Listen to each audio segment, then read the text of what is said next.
Olá, boa tarde. Boa tarde você que retorna aqui conosco para mais uma apresentação do nosso canal do YouTube, do Renatura, esse grupo de estudo que está sediado no programa de pós-graduação da Universidade Federal de Juiz de Fora, no programa de pós-graduação em Ciência da Religião.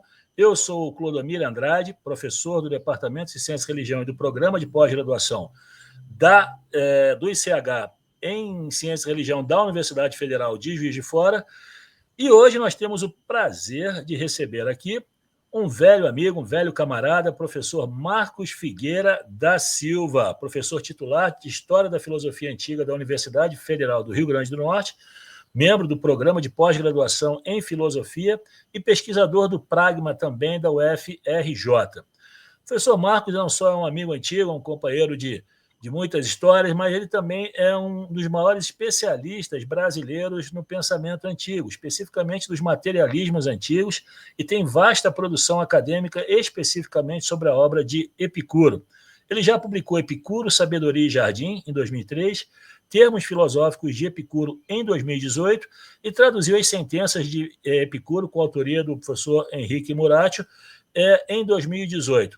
Toda a formação do professor Marcos é na Universidade Federal do Rio de Janeiro, onde nós fizemos junto a graduação e o mestrado, e é um prazer recebê-lo aqui. Quem está comandando hoje as carrapetas do nosso programa é o professor Sérgio, do Instituto de Geociências da UF, da Universidade Federal Fluminense, e aqui estamos eu e seu Marcos Figueira, para que ele possa, então, falar um pouco de um tema que é extraordinariamente importante e relevante. E bem-vindo, seu Marcos, e vamos aqui apresentar logo o seu trabalho. O professor Marcos ele tem esse norte na orientação acadêmica dele, que é um estudo da antiguidade filosófica grega, especificamente da sua vertente materialista. Professor Marcos, obrigado por ter aceito esse convite. Fique à vontade aí. Fala um pouco para nós desse seu projeto de toda uma vida dedicada ao materialismo grego e ao estudo da relação entre natureza e sabedoria na obra de Epicuro. Bem-vindo. Boa tarde, Clodomir. Boa tarde, Sérgio. Boa tarde a todo mundo que está assistindo o programa.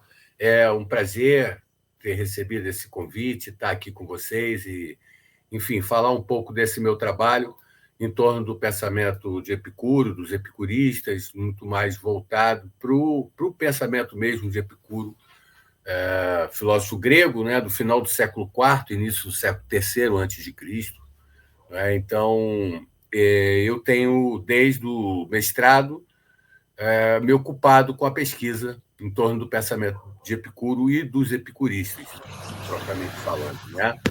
E eu falei que lancei em 2003 esse livro, que é a minha tese de doutorado, tornada dentro de um modelo mais acessível ao público, né? Um livro de divulgação do pensamento de Epicuro, que se chama Epicuro, Sabedoria e Jardim.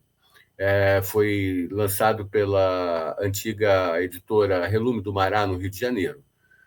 Depois eu fiz vários outros trabalhos de pesquisa, vários outros projetos de pesquisa, e culminou num estágio de pesquisa na Universidade de Coimbra, que eu fiz em 2016, e em 2018 saiu lá pela imprensa da Universidade de Coimbra um outro livro meu chamado Termos Filosóficos de Epicuro, que é uma espécie de glossário dividido em 3 partes. Na primeira eu falo da fisiologia, da física epicurista. Na segunda, da gnoseologia e fisiologia, que é a teoria do conhecimento junto com a física, que é, vamos dizer, uma introdução à física, ou o modo como Epicuro pensa a questão do conhecimento. E a terceira parte é a ética, né, que é propriamente os textos de Epicuro sobre a ética, o vocabulário que ele utiliza. Então, nesse livro, eu tenho cuidado, inclusive, de mostrar o que é que Epicuro já se apropria do vocabulário grego antigo, de Demócrito, depois socrático platônico, depois de Aristóteles, e o que é exclusivamente de Epicuro, ou o que ele introduziu como conceitos na sua obra, né? E, mais recentemente, em 2020, eu fiz um outro livro que que foi resultado de uma pesquisa que eu fiz aqui na Paraíba, né? Eu estou falando do Rio Grande do Norte, então eu falo aqui na Paraíba, porque é aqui próximo, né? Com a supervisão do professor Henrique Murasco, que era um professor aposentado da USP, de língua grega, né? Autor de um livro fantástico em 2 volumes pela editora Voz, chamado A Língua Grega, né? Teoria e Prática.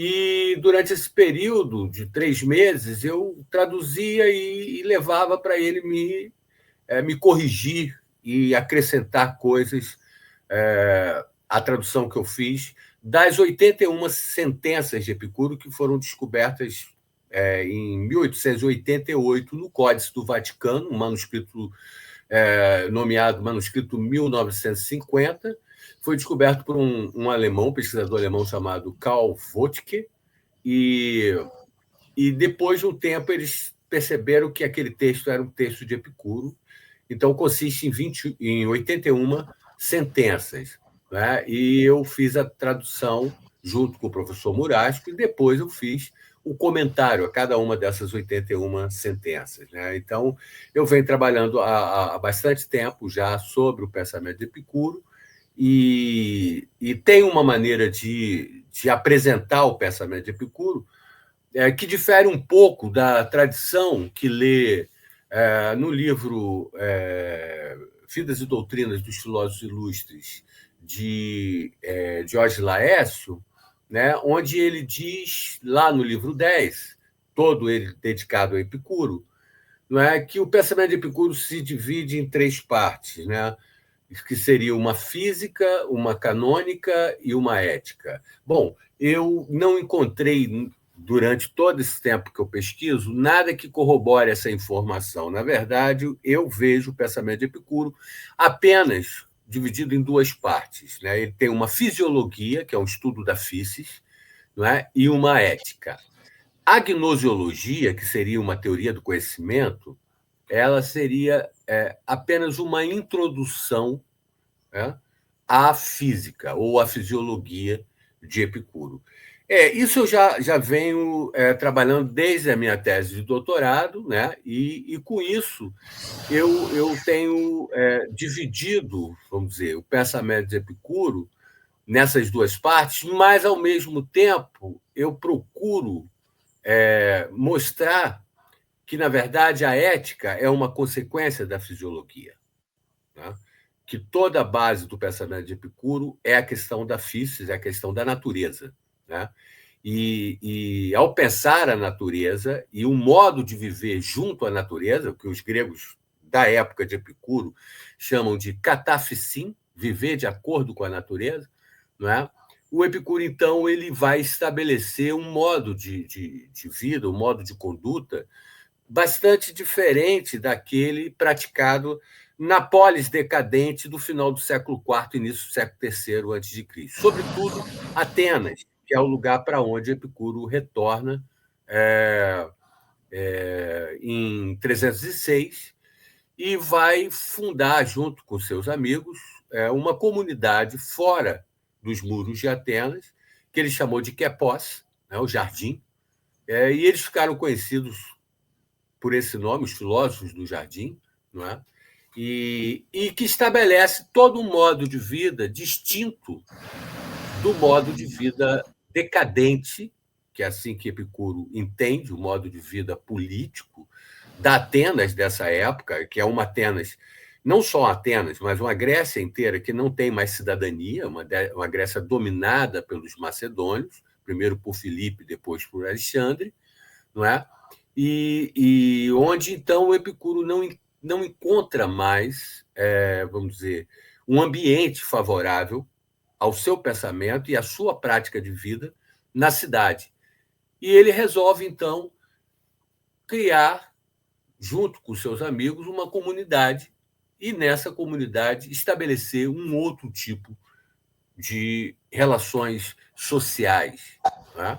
Não mais baseadas no nomos, na lei, vamos dizer assim, mas agora dentro de um código de relações íntimas baseado muito mais na ideia de filia, de amizade. É essa ideia forte no pensamento de Epicuro, né? Então, é interessante, porque eu, às vezes, brinco com os meus alunos dizendo que o Epicuro é um pré-socrático pós-aristotélico, né? Fazendo esse anacronismo nessa brincadeira, mas ela é séria, é uma brincadeira séria. Por quê? Porque o Epicuro ele vai retomar um modo de pensar a filosofia que era próprio de diversos pensadores que o influenciaram, que são considerados pensadores pré-socráticos, né? Notadamente, na sua forma de escrever, no seu estilo literário, o Epicuro escreve cartas, os textos que sobraram para a gente foram cartas e máximas e sentenças, ou seja, é um estilo, vamos dizer, epistolar e aforismático. Né? Epicuro não escreve tratados como Aristóteles, não escreve diálogos como Platão. Tem todo um sentido de ele imprimir esse estilo ao seu pensamento para a divulgação desse pensamento. Né? Então, o interessante é que a obra de Epicuro ela se perdeu. Segundo o próprio Jorge Laércio, ele teria escrito mais de 300 volumes. A obra dele seria muito extensa, mas que se perdeu. O Jorge Laércio ele nos legou, lá no livro 10 da sua obra, 3 cartas, a carta a Heródoto, a carta a Pítocles e a carta a Meneceu, e um grupo de 40 máximas, chamadas máximas principais, Kyriai Doxai. A carta a Heródoto ela é um compêndio da principal obra de Epicuro, chamada Perifícios, né, que é sobre a natureza, que, segundo o Jorge Laércio, seria composta por 37 livros. Né? Então, ele fez um compêndio disso numa carta ao amigo Heródoto, e nessa carta ele expõe os princípios básicos da sua fisiologia, né? Que é a sua compreensão da físis. Né? Em seguida, na carta a Pítocles, ele trata de um assunto específico, que são os meteoros, ou os fenômenos celestes. Né?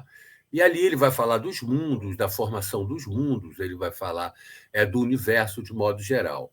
Né? E na terceira carta, a carta a Meneceu, é que ele vai falar da ética propriamente dita. Né? Existe uma tradução que é corriqueira aqui no Brasil, que chama Carta sobre a Felicidade. Epicuro nunca chamou essa carta de Carta sobre a Felicidade.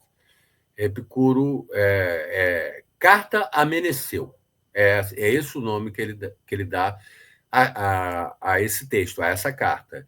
E lá ele diz muito claramente, né? Ele não é um manual de felicidade, não é. Na verdade, sobre o que você pode escolher e sobre o que você pode evitar. A ética de Epicuro consiste nisso, nessa escolha e nessa recusa. Né? Então, vou falar basicamente, né? O Clodomir pediu para eu falar sobre essa questão da natureza e da sabedoria. Né? Vou começar falando sobre, então, a fisiologia de Epicuro. O Epicuro ele retoma desses pré-socráticos, sobretudo aqueles pensadores chamados pluralistas, já do século V, né? Empédocles, Anaxágoras e Demócrito. Desses, o Epicuro elegeu Demócrito como sua principal fonte. Né? O que quer dizer isso? Ele se torna um pensador atomista. E não há o conceito de matéria no pensamento de Epicuro, tampouco no de Demócrito. Esse termo é um termo anacrônico que os modernos atribuem a eles. Materialismo antigo. Não tem materialismo nenhum. Eles são atomistas. Né? O pensamento da natureza é baseado no princípio de que tudo é constituído de átomo. Né?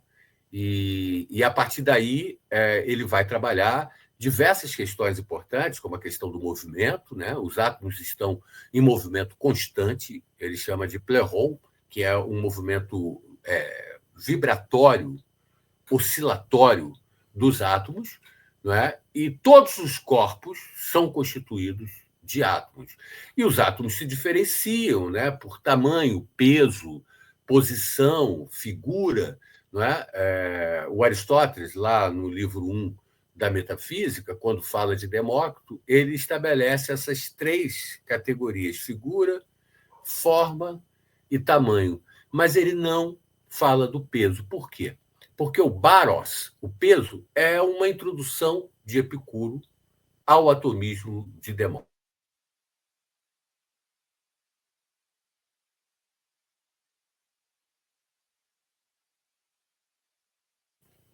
Voltou. Beleza. Viram? Estou aqui. Você deu uma congelada, mas depois a gente edita, tá tranquilo. Assim que voltar, pode continuar. Eu estou te ouvindo, agora tá voltando. Caiu Voltou. aqui para mim também. Beleza, tá tranquilo. É Então, vou só retomar. continuar falando do Então, quer baros. dizer, Isso, questão do peso. o baros, ou peso, é uma característica dos átomos que o Demócrito não havia mencionado, nem o Aristóteles, lá no livro 1 da Metafísica, faz referência a isso. O Epicuro introduz, então, essa questão do baros. É uma diferença mínima. Toda a fisiologia de Epicuro é baseada no atomismo herdado do pensamento de Demócrito, né? E, infelizmente, os textos de Demócrito são muito poucos, mas muito menos do que os de Epicuro, não é? Os fragmentos que foram recolhidos na doxografia de diversos historiadores da época são muito poucos e não refletem o pensamento da física democrítica. Então, se a gente quer entender a física atomista antiga, é no texto da Carta a Heródoto que a gente encontra as informações. E, posteriormente, né, no De Rerum Natura de Lucrécio, já no século I a.C. Então, o Lucrécio vai expor no seu poema, escrito em latim, o pensamento de Epicuro. Todo esse poema é para expor o pensamento de Epicuro, né? E é esse pensamento que vai chegar, né, ao Renascimento e vai ser muito importante para configurar a física moderna, né, a então física nascente na modernidade, já no final da Idade Média, por exemplo. Giordano Bruno é influenciado por Epicuro, né? Depois você tem, no Renascimento, Montaigne, e depois, já no início da modernidade, o Pierre Gassendi, contemporâneo de Descartes, que escreve uma obra baseada no Diógenes Laércio para expor o pensamento de Epicuro. Muito embora ele fosse um padre, mas ele era um padre aficionado pela obra de Epicuro, né? E é um interlocutor do próprio René Descartes nas meditações, nas objeções e respostas das meditações. Enfim, o Epicuro vai influenciar o pensamento moderno até a contemporaneidade, né? A noção de natureza, a noção de corpos constituídos de átomo e vazio é alguma coisa que vai ultrapassar a Idade Média e chegar até a modernidade a partir do legado do pensamento epicurista.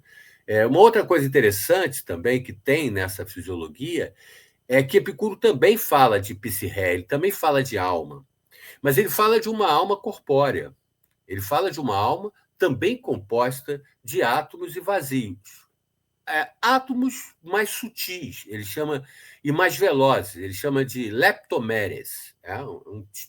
São átomos. Se os átomos que constituem os corpos sólidos são mais fáceis da gente perceber pelo pensamento, mas não de forma sensível, né? Os átomos não podem ser vistos, sentidos. Os átomos da alma é uma construção do imaginário, vamos dizer assim, metafísico, do atomismo de Epicuro, né? Mas faz sentido, porque se tudo é constituído de corpos e vazios, se a alma existe, ela também tem que ser constituída de átomos e vazios. Então, é um argumento extremamente coerente né, com o pensamento de Epicuro. Eu vejo o pensamento de Epicuro, embora a gente tenha herdado poucos textos, existem muitas lacunas que ficaram, né, exatamente pela escassez dos textos, eu vejo uma coerência muito grande nesse pensamento. Né? Então, um pensamento que vai originar um interesse pela física, um interesse pela natureza, uma compreensão de natureza que não envolve a ideia de sobrenaturalidade. Né? Tudo é natureza. Né? Isso vai influenciar, por exemplo, Spinoza no século XVII. Né? E é interessante também pensar que o modo de vida que o Epicuro escolhe, quer dizer, de viver junto à natureza, numa propriedade onde eles plantam, colhem, vivem do que plantam, uma vida frugal, né? Uma vida longe dos valores da cidade, da polis, né? Eu vejo isso como uma coisa que é um reflexo vamos dizer assim, do pensamento sobre a natureza. Né? A própria Físis ensina a viver. Né? Ele retira esse ensinamento da própria natureza, do próprio comportamento da natureza que ele observa. Né? O fisiologos, ele é alguém que está o tempo todo pesquisando a natureza, está o tempo todo observando, vamos dizer, empiricamente, e também estendendo essa observação a um nível microfísico, que é o nível dos átomos, né? E, ao mesmo tempo, a um nível macrofísico, que é o nível do universo, dos mundos. O Epicuro vai pensar toda essa realidade dentro de uma ideia muito interessante.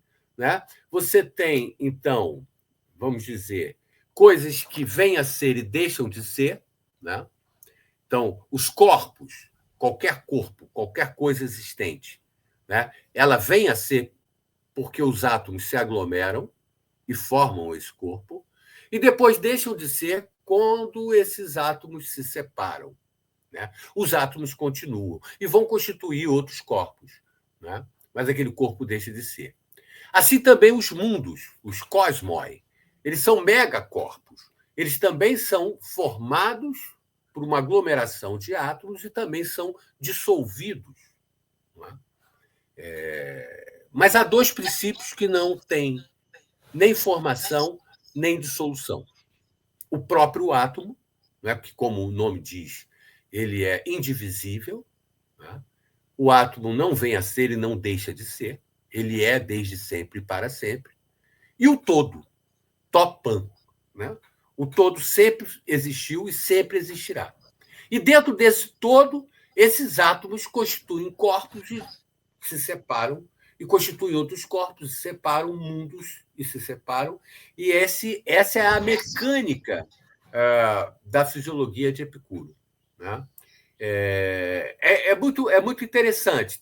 Ler a carta a Heródoto é uma coisa bem legal. É uma leitura que eu recomendo para quem tem interesse nesse pensamento. Agora, uma coisa tem que ser dita: não tem nada a ver com a noção de átomo moderno. O átomo foi redefinido em outro contexto da física contemporânea, é outra noção de átomo, mas parte daquilo que embrionariamente, né, foi construído pelo pensamento epicurista. Né? Isso aí é o legado do pensamento de Epicuro. A sabedoria é interessante porque a sabedoria ela é diferente de Platão, né, que fala do filósofo ou do filósofos. Né? O Epicuro fala do sofós, do sábio. Né? Então, aquele que se dedica à filosofia, ele é um sábio. Há níveis e níveis de sabedoria. No próprio Jardim, ele estabelece uma hierarquia entre os neófitos, aqueles que chegam a fim de aprender e começam a jornada pela filosofia, e os mais antigos, né, que ele chama de categômenos. São os que estão mais próximos do Epicuro, que é o escoliarca, né? Então, essa sabedoria, ela, na verdade, ela se reflete na prática de vida, que é o quê? Que é cuidar de si e cuidar da natureza. O sábio, ele vive na natureza. Ele não se opõe à natureza. Ele não busca uma vida artificial afastada da natureza. Pelo contrário, ele tenta, a todo instante, compreender o que é viver junto à natureza. Então, é uma ideia extremamente moderna, contemporânea, né? Eu acho que falta a nós, humanos do século XXI, essa perspicácia de querer compreender a natureza para viver junto a ela e não se opor à natureza, e não tentar, como se faz, destruir a natureza, né? Se apropriar, se apoderar da natureza, né? Então, isso é uma coisa muito interessante. O modo de vida comunitário no jardim é, na verdade, uma prática experimental de viver junto à natureza. É essa a ética de Epicuro. Há uma outra coisa interessante que eu devia falar, assim, no século II depois de Cristo, os epicuristas foram perseguidos, né, pelos romanos. Eles foram perseguidos por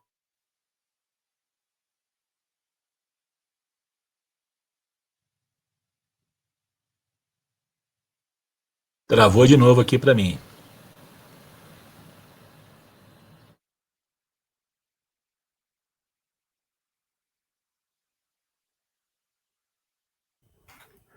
Voltou. Voltou, beleza. Os romanos, Beleza. os epicuristas Então, foram perseguidos a partir do século II. no século II depois de Cristo. Por quê? Porque aumentou o número de escolas epicuristas, de comunidades epicuristas. Segundo informações dadas pelo Jean Festugière, no seu livro Épicure et Sédier, havia 250 escolas epicuristas no Império Romano, né? Quer dizer, era uma filosofia uma postura filosófica que estava ganhando muito terreno, né? E o cristianismo, então, nascente, né, ideologicamente, né, não interessava para eles um pensamento com a amplitude e a liberdade, um pensamento sem religião, um pensamento sem política, né, que era o pensamento epicurista. Não interessava para esse cristianismo emergente, vamos dizer assim. Mas isso é uma informação interessante, por quê? Porque o Epicuro ele tinha um estilo de escrever cartas para as outras comunidades. Os textos de Epicuro, eles então circulavam dessa maneira epistolar, que eram de fácil acesso e de fácil memorização, né? E outra coisa também é um conceito epicurista, é que a linguagem ela tem que se ater às coisas, ela tem que ser clara, né? Então, é um pensamento muito, vamos dizer assim, muito fácil de assimilar, porque a linguagem ela é muito objetiva, ela é muito direta, ela é muito clara, né? E ele procura a questão da enárguia, da evidência, assim como Aristóteles, esse conceito existe em Aristóteles, em Epicuro também vai existir, né? Aquilo que parece evidente. Então, o olhar dele para a natureza é um olhar de captura dessa natureza para a conduta humana, entender a natureza para se portar de uma forma coerente com a natureza, né? Então, você tem essa sabedoria que na verdade, não mais se coaduna, não é, com uma polis que já não é mais polis, que já é domínio de estrangeiros, né? Dos macedônios, depois dos romanos e assim por diante. Não interessa mais essas questões políticas, não interessa mais o pensamento reformista da polis. o que Epicuro faz? Ele pensa em um outro modelo de sociedade, um modelo molecular, né? Então, pequenas sociedades, pequenos aglomerados humanos, sociais, né? Onde a convivência ela é regida como é regido as relações entre os átomos na composição dos corpos, ou seja, por afinidade, né? Epicuro vai chamar, ele vai criar todo um vocabulário, toda uma semântica em torno dessa noção de afinidade, que é a noção de filia. Então, por exemplo, de filia você tem a palavra ofélia, que quer dizer conveniência mútua, né? Você tem asfaleia, que quer dizer segurança. Então, você tem todo um vocabulário, não é, que exemplifica os tipos de relação entre os indivíduos nessas comunidades epicuristas, né? É muito interessante a ideia de Epicuro, porque é uma ideia lá atrás, na Grécia, que, de tempos em tempos, ela reaparece no imaginário das pessoas que buscam essa vida recolhida junto à natureza, né?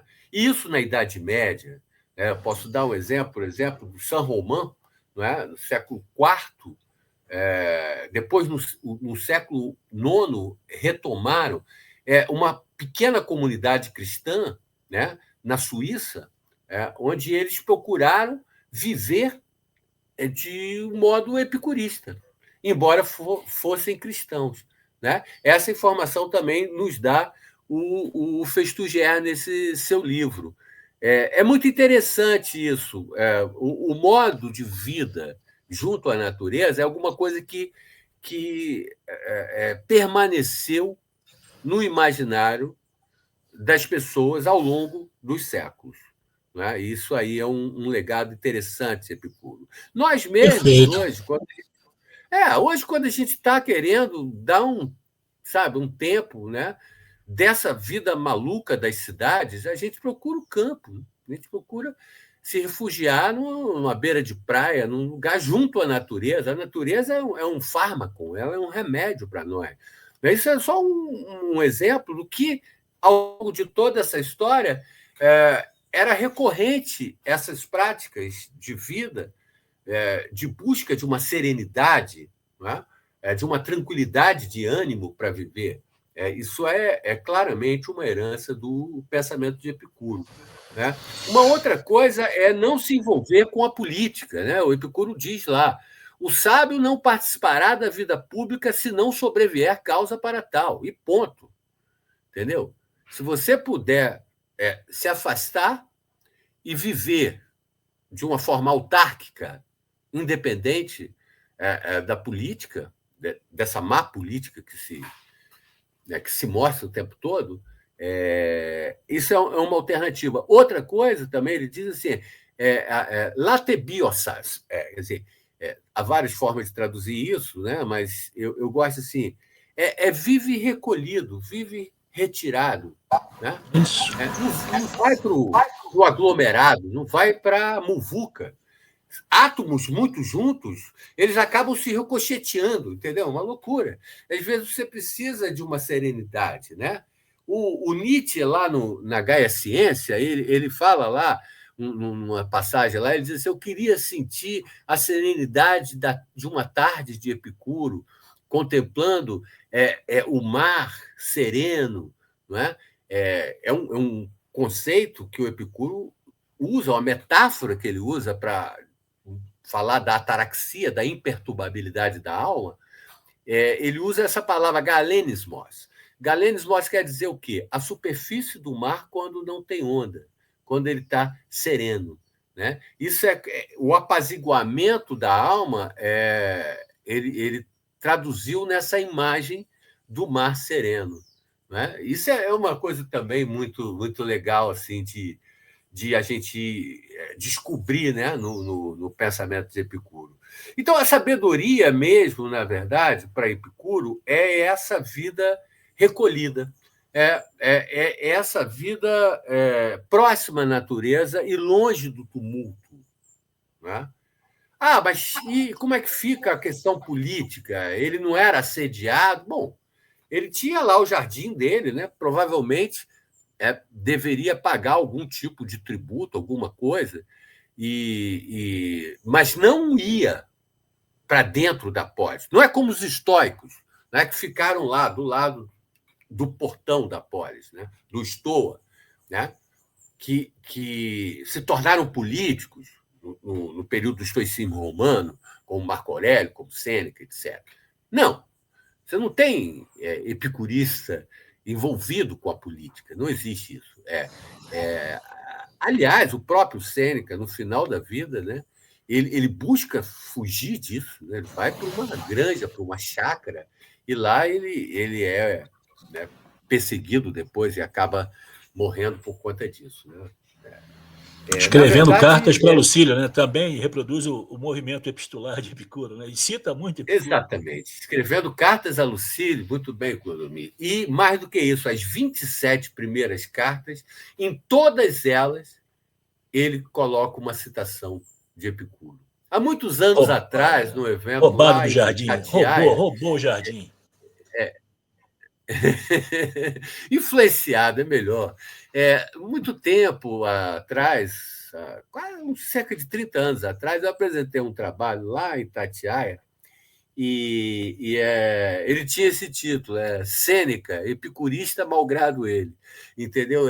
Porque toda a formação do Sêneca tem toda uma matiz epicurista. Aliás, há certas confluências entre o estoicismo, o ceticismo e o epicurismo. São escolas contemporâneas, né? Há um vocabulário comum, por exemplo, o uso da palavra ataraxia é comum às três escolas.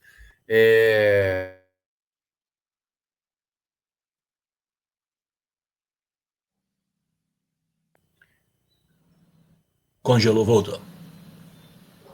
E possuem até um vocabulário sobre viver de acordo com a natureza, né? Os estoicos, eles utilizam muito, Exatamente. Física e Hologomenon. Todos são naturezas de bem diferentes, né?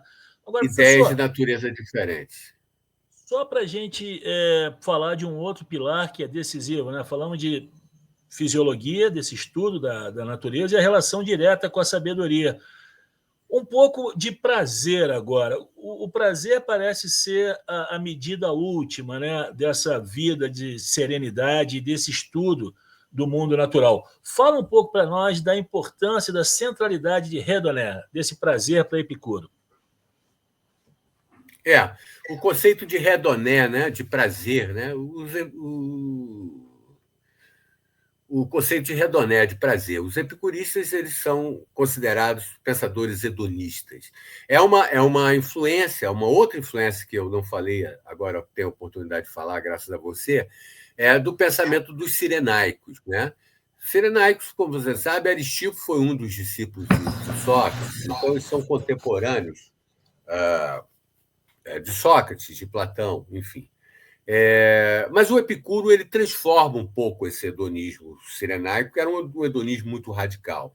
O Epicuro ele matiza isso com a influência socrática, platônica. Por exemplo, com o uso de conceitos como frônesis, logismos, né? Ou seja, sensatez e raciocínio e cálculo, medida, de mensurar a sua ação, de mensurar o modo de vida que você leva, e esse prazer também. Epicuro vai falar, até uma polêmica entre antigos e modernos, o Epicuro vai falar de dois tipos de redoné, dois tipos de prazer. Né? O redoné cinétique, é o prazer em movimento, e o redoné catastematike, que é o prazer em repouso. Né? E para responder o que seria a diferença disso, o Epicuro mesmo responde. Ele diz: olha, o prazer ele começa como um movimento e depois ele se acalma e ele se torna então uma coisa serena, em repouso. Então vou dar um exemplo. Você está com sede, né? Está com muita sede. A sede é uma espécie de carência, de dor, de sofrimento. Então você bebe uma água. Quando você bebe essa água, ao mesmo tempo que você está bebendo, o prazer está se constituindo, ele está retornando. Então você tem um movimento de alcance do prazer. Chega um momento que você está saciado. Esse é o momento do prazer em repouso. Entendeu? Se você continuar bebendo, você vai passar mal. Né? Se você continuar comendo, você vai passar mal. Então, existe uma medida para esse prazer. E essa medida é a medida da repressão, do contentamento, né? Do estado que ele vai chamar de eustateia. Essa palavra eu pensei numa citação do Plutarco, ela não está nos textos de Epicuro. O que quer dizer eustateia? Bom, os italianos traduziram por benessere, bem-estar. Né? E é isso. É a sensação de bem-estar. O prazer para Epicuro é essa sensação de bem-estar. Não é o prazer vulgarizado, vamos dizer, o prazer consumista, né? que a mídia divulga e quase que ideologicamente nos impele ao consumismo. Não é essa ideia de prazer vulgar dessa maneira. Né? Nem é um prazer desmedido, como os que se contrapunham ao pensamento de Epicuro os chamava de desmedidos, criaram várias calúnias sobre a conduta de Epicuro, o acusando de desmesurado, de um hedonista vulgar, né? E coisas desse tipo. Não, o Epicuro queria o equilíbrio. O pensamento de Epicuro é um pensamento em que cria uma relação de equilíbrio com as coisas, com a própria natureza. E o exemplo disso está no modo de vida deles. Né? Eles viviam do que plantavam, do que colhiam. Eles tinham uma vida frugal, uma ética frugal. Não é? Extremamente contrário a essa ideia de um hedonismo vulgar, de um hedonismo consumista, de um hedonismo que vai acumulando prazeres até não poder mais. Né? Tem gente que morre de prazer. Né? O prazer ao extremo causa a dor, né? E até a morte. Né? Enfim, é muito interessante, porque o prazer ele está em tudo, ele está na sua relação com a natureza. É uma relação de contentamento, né? Tanto físico quanto anímico. Essas duas coisas não se separam, alma e corpo. Né? As coisas são conjuntas. Então, há nas relações, por exemplo, no jardim, um conceito muito importante que foi resgatado por Michel Foucault, é o conceito de parresia, por exemplo, a fala franca. Né? Não existe amizade sem essa fala franca, não existe amizade sem essa confiança, né? A asfaleia, nem sem essa conveniência mútua, a ofélia. Não existe amizade que não seja conveniente. Então, o princípio, por exemplo, do sínferon, da utilidade, da conveniência, ele está presente nas relações de amizade. Né? A amizade ela pode começar por uma questão de utilidade e ela pode se estender por uma afinidade, né, entre as pessoas que iniciam esse processo de amizade. Não existe, eu costumo dizer, não existe ex-amigo. Quer dizer, não existe ex-amigo. Os amigos, eles são. Né? Se você se enganou, né, quando você recupera, vamos dizer, a sua sensatez, aí você pensa, não é amizade. Era só o interesse. O interesse que, quando acaba o interesse, acaba a relação. Não é isso? Então, quer dizer, a amizade é alguma coisa que se nutre, começa por um interesse, mas se afirma por uma afinidade que vai muito além do interesse. E essa afinidade, essa filia, ela é prazer. Ela é redoneta. Né? Então, é um conceito muito interessante. É muito interessante de examinar isso nas máximas, nas sentenças e, sobretudo, na carta a Meneceu. É o conceito de redoneta. Perfeito. Assim, esse desenho que você vai apresentando para nós, ele fica cada vez mais rico, porque a gente pode, né? A gente sabe da influência perene do pensamento grego e a cada vez mais a gente tem assistido, né, um renascimento da filosofia grega como terapia, né? Os estoicos de forma mais difusa aí, né, nas redes sociais, e o epicurismo sempre um pouco mais low profile, né? Mais latebiosas. Mas o que os gregos ainda têm para nos ensinar em termos desse cuidado de si, que é uma coisa que o Pierre Hadot fala tanto, né? O que os gregos, o que essa relação grega que os epicuristas construindo uma sociedade alternativa baseada no estudo da natureza, possuindo como medida o prazer. O que isso pode nos ensinar num mundo como esse nosso hoje? O que a gente pode imaginar, o que seria um projeto epicurista possível nessas dinâmicas sociais, ideológicas e econômicas que a gente está vivenciando hoje de forma bastante dramática, colapso planetário, inteligência artificial, intolerância política, tudo isso, de alguma maneira, Epicuro parece que pode contribuir para a nossa reflexão. Como é que você vê, Marcos? Como é que você enxerga, então, hoje, um neo-epicurismo nesse sentido, de um epicurismo enquanto uma ferramenta terapêutica para que nós atinjamos esse mar sereno aí, que você tão belamente descreveu? Ótima pergunta. Bom, eu tenho que começar com Sócrates, né? É a questão do cuidado de si, que o Michel Foucault vai retomar, que o Pierre Hadot, não é, vai trabalhar muito nos seus livros, são pensadores franceses contemporâneos. Eu penso que o helenismo, de modo geral, né? É muito interessante essa ideia. O helenismo, de modo geral, tanto o epicurismo, quanto o estoicismo, quanto o ceticismo pirrônico, não é? Eles individualizaram a questão. Eles não pensam mais, eles estão pensando no cuidado de si, cuidado o tos autós, né? A própria ideia de autarquia, né, que o Epicuro usa, é um conceito que eu traduzi dessa maneira: ter o princípio da ação em si mesmo, né? Em si mesmo, tos autós, rearqué o princípio, né? Então, parte de você escolher e parte de você evitar. Você nunca tem que reagir, né? A reação, o reativo, é o doente. O doente é aquele que reage ao sistema o tempo todo. Agora, aquele que propõe, né, aquele que tem um comportamento não reativo, né, vamos dizer, aquele que escolhe, né, mesmo que seja em prejuízo de alguma coisa, mas você escolhe a serenidade, né, você escolhe viver melhor, você escolhe viver de uma maneira mais saudável, você se ocupa da sua saúde, vamos dizer, física e anímica ao mesmo tempo, né? E nisso consiste o prazer. O prazer é o bem primordial e congênito. Todos os seres na natureza buscam o prazer e fogem da dor. Isso é uma regra sem exceção, né? A dor aí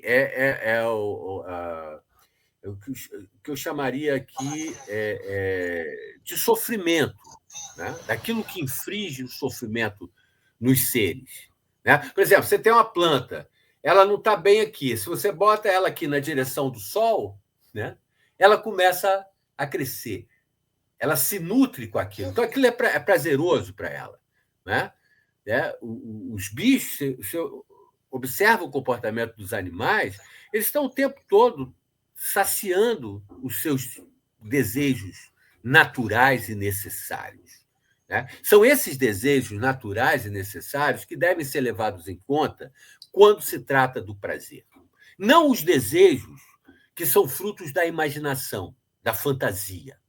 Porque essa imaginação, essa fantasia que entope as pessoas do que Epicuro chama de kenodoxai, opiniões falsas, opiniões vazias. Kenon, vazio, doxa, opinião. É baseado, então, nessas fantasias, nessa imaginação desregrada, desmesurada, que Calígula deseja a Lua, por exemplo. Não é?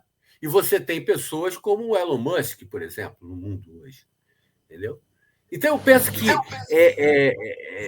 o hedonismo, né, a busca do prazer, nos nossos dias, hoje, tem muito a ver com essa medida do agir que você impõe a si próprio, as suas escolhas e as suas recusas, né? Uma certa consciência, eu vou usar um termo moderno, né? Um termo de Marx, da tese que o Marx escreveu, que é a diferença da filosofia da natureza de Demócrito e Epicuro, né? Do jovem Marx, né? E que ele diz lá claramente que é uma consciência de si. São filosofias da consciência, da autoconsciência. Ele tinha um projeto, Marx, né? Ele diz isso no início da tese, inclusive.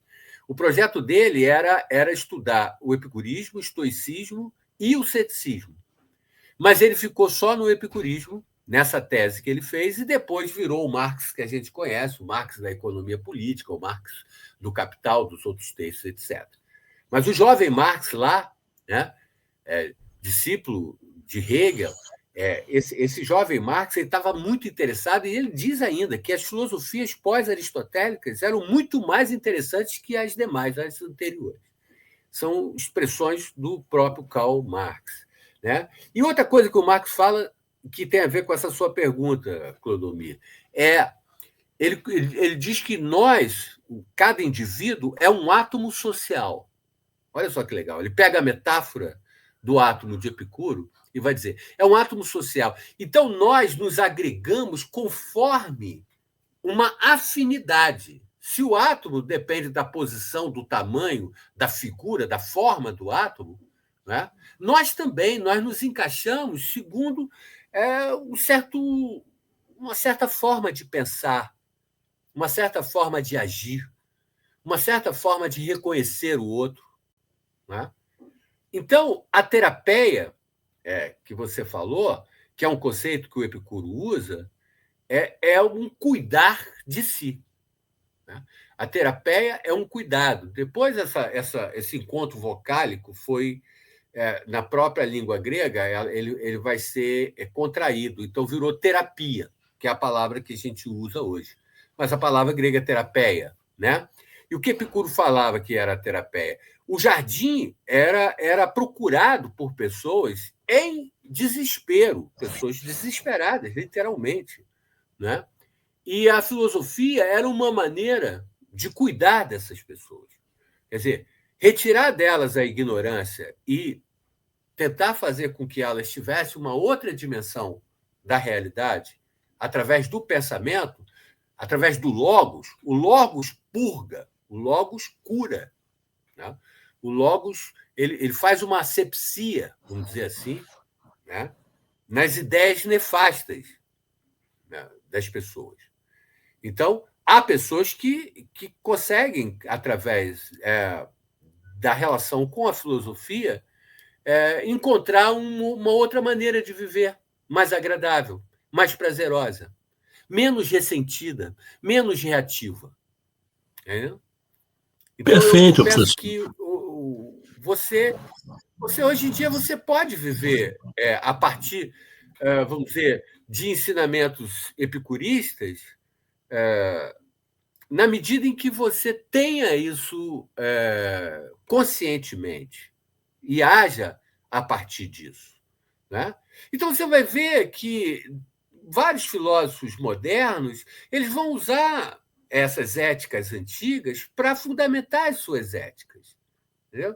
Só que eles não vão dizer, eu tirei isso aqui de Epicuro, eu tirei isso aqui dos estoicos, eu tirei isso aqui de Platão, eu tirei de Aristóteles. Não vão dizer. Mas se você pegar Kant, por exemplo, você vai encontrar determinados conceitos kantianos que têm a sua base lá, no epicurismo, arraigada no epicurismo. Então, eu penso que essa coisa do não fazer o mal ao outro, de não cometer injustiça ao outro, né, o imperativo categórico kantiano, isso está lá nas máximas finais de Epicuro, no Diós Laércio, sobre a questão da justiça, da dikaiosine. O Epicuro já diz isso lá.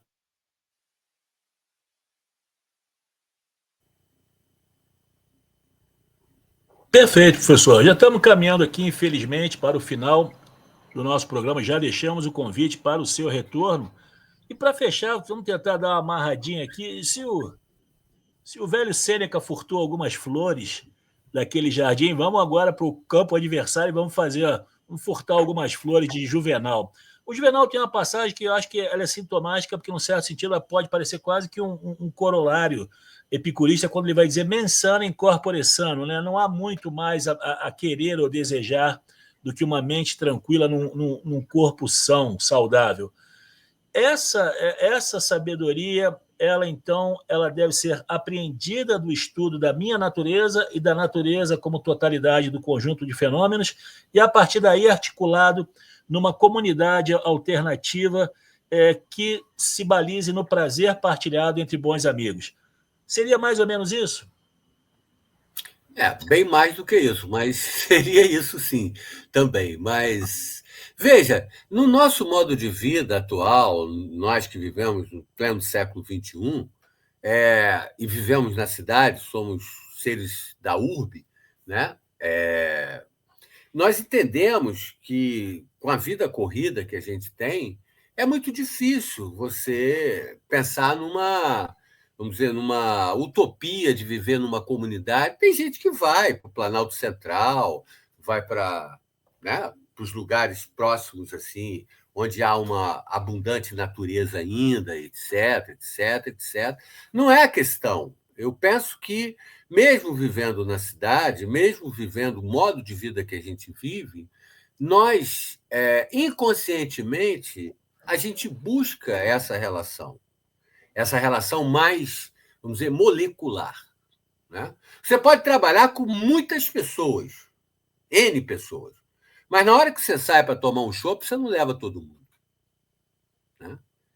Você não vai tomar chopp com qualquer um. O Epicuro tem uma frase que diz assim: mais importante do que o que você vai comer é com quem você se senta à mesa. Isso. E isso é questão de escolha e de recusa. Você está entendendo?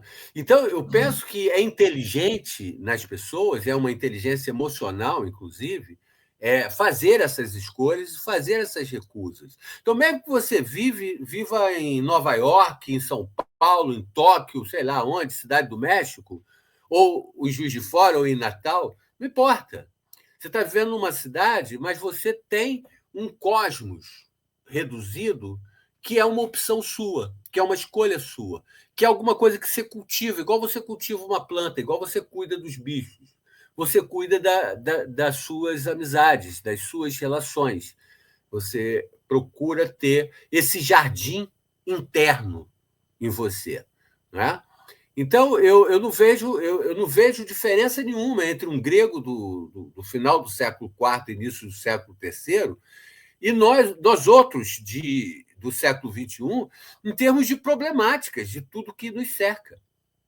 Então, na verdade, uma escolha sua, uma escolha e uma recusa. Né? Na verdade, várias escolhas e várias recusas. É preciso ter o Epicuro chama de frônesis, que é a sensatez, mas você pode também traduzir por discernimento. Você tem esse discernimento. E o logismos, que é uma espécie de cálculo racional, em que você pondera, você mede aquilo que interessa e aquilo que não interessa, né? Aquilo que vai te deixar bem, aquilo que pode te prejudicar. Né? A filosofia ela é um fármaco, ela ajuda, ela é uma terapia, em certo sentido, ela é também um alimento para a alma. Né? Então, a filosofia, através da arte, por exemplo, deixa as pessoas muito melhores, entendeu? Eu acho que há uma relação muito, muito evidente entre as expressões artísticas e o modo de vida feliz, o Makariot Zen, que Epicuro fala, a vida feliz, eu acho que tem a ver com as suas realizações. Então, você procurar sempre realizar aquilo que te faz bem com as pessoas que te fazem bem. Né? E, lógico, conflitos sempre vão existir, você vai passar por muitos desenganos, né? Por muitos problemas, como todo mundo passa, mas a filosofia é uma grande aliada. Né? E o pensamento de Epicuro é um grande aliado para você viver de forma serena e contente. Eu penso que é isso. Perfeito, seu Marco. Fecho de ouro. Mais uma vez agradecendo a sua presença aqui. Lembrando, pessoal, que se você gostou dessa entrevista, você pode entrar em contato com a Renatura basta escrever para o grupo de pesquisa Renatura, nós temos um e-mail, grupo.renatura@ufjf.br, e, mais uma vez, agradecendo a presença do professor Marcos, já deixando o convite para um retorno em breve, sobre essas palavras de tanta luz, né, que foram aí trabalhadas para que a gente possa, mais uma vez, ter a oportunidade de pensar essa relação entre o ser humano e a natureza, que é um dos objetivos do nosso grupo de pesquisa. Professor, muito obrigado. Eu que agradeço a você, ao Sérgio, a todos que fazem parte do grupo, e muito legal, fiquei muito contente de participar, e pode convidar que, quando puder, eu estarei aqui com vocês também. Ótimo. Obrigado, professor. Até a próxima, pessoal. E nós voltamos com mais uma entrevista em breve. Tchau, tchau. Se cuidem. Valeu.